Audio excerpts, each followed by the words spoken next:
আসসালামু আলাইকুম, শুভ সন্ধ্যা। কেমন আছেন সবাই?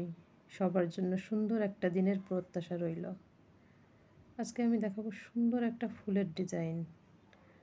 আমি এটা করেছি একটি কুর্তিতে। আপনারা যারা হালকা কাজ পছন্দ করেন তাদের জন্য জামা, কুর্তি, ওড়না ও বাচ্চাদের পোশাকে এই ডিজাইনটি করতে পারেন। চলুন দেখে আসি আমি এই ডিজাইনটিতে কী কী সেলাই ব্যবহার করেছি আর কী কী কালার ব্যবহার করেছি। আমি প্রথমে পাতায় মেহেদি কালার দিয়ে চেরা পাতা সেলাইটি করেছি। চেরা পাতা সেলাইটি আপনারা সবাই পারেন, খুবই সহজ একটি সেলাই এবং আমরা পাতার ক্ষেত্রে অধিকাংশ সময় এই চেরা পাতা সেলাইটিই ব্যবহার করি।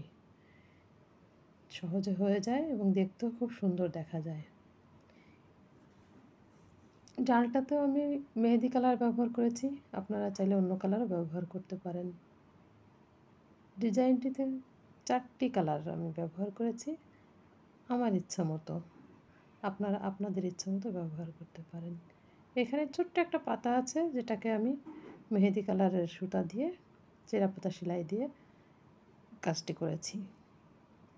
তারপরে দেখুন নিচের এই পাতাটিকে আমি বাটন গ্রিন সুতা দিয়ে কাজ করেছি এবং ব্যাক স্টিচের সাহায্যে আমি কাজটা করেছি। দেখতে খুবই সুন্দর হয়েছে। দেখতেই পাচ্ছেন জিনিসটা কত সুন্দর এবং সহজে হয়ে গেল। প্রথমে তো ভাবছিলাম কী সেলাই দিব, পরে সেলাইটি দিলাম, দেখি খুবই সুন্দর হয়েছে। পাতার শেপটা খুব সুন্দর এসেছে। এরপরে ফুলে আমি ব্যবহার করেছি বেবি পিঙ্ক। বেবি পিঙ্কটা আমার কাছে খুবই ভালো লাগে, আপনাদেরও আশা করি ভালো লাগে বেবি পিঙ্কটা। এখানে একটা হালকা কালারের সুতা ব্যবহার করেছি, কারণ আমি পরবর্তীতে একটা গাঢ় কালারের সুতা ব্যবহার করব, দেখতে যাতে বেশি আকর্ষণীয় মনে হয়। দেখুন আমি এখানে টানা ভরাট বলে অনেকে, আমি সেই টানা ভরাট দিয়ে সুতা টেনে টেনে কাজটি করেছি। সেলাইটিও খুব সহজ এবং আমরা অধিকাংশ ডিজাইনে এই সেলাইটি করে থাকি। ডিজাইনটা দেখতে ভালোও লাগে। প্রথমে একটু ফোলা ফোলা মনে হতে পারে, কিন্তু তারপর আয়রন দিলে একদম সুন্দর করে কাপড়ের সাথে মিশে যায়, তখন বোঝাই যায় না যেটা কী সেলাই দিয়ে করা।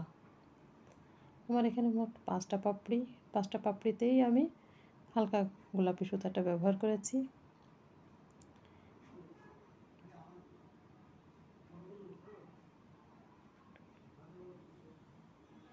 দেখুন কত সহজে এবং সুন্দর করে পাপড়িগুলো হয়ে গেল। এরপরে আমি একটা গাঢ় কালার ব্যবহার করব, সেটাকে আমরা অনেকে ম্যাজেন্ডা কালার বলি, অনেকে টাইম ফুল কালার বলি। যেহেতু আমি একটা পিঙ্ক ব্যবহার করেছি, এখানে আমি চাইলে সাদাও ব্যবহার করতে পারতাম, কিন্তু আমি চাইছিলাম একটু কালারফুল কিছু হোক, সেজন্য আমি এটা ব্যবহার করেছি। আপনারা চাইলে কুসুম কালারটাও ব্যবহার করতে পারেন, সাদা কালারটাও ব্যবহার করতে পারেন, কমলা কালারটাও ব্যবহার করতে পারেন। এখানে লাভ শেপটা আমি পুরোটাই এই মেরুন কালার দিয়ে ম্যাজেন্ডা কালার দিয়ে কাজটি করেছি।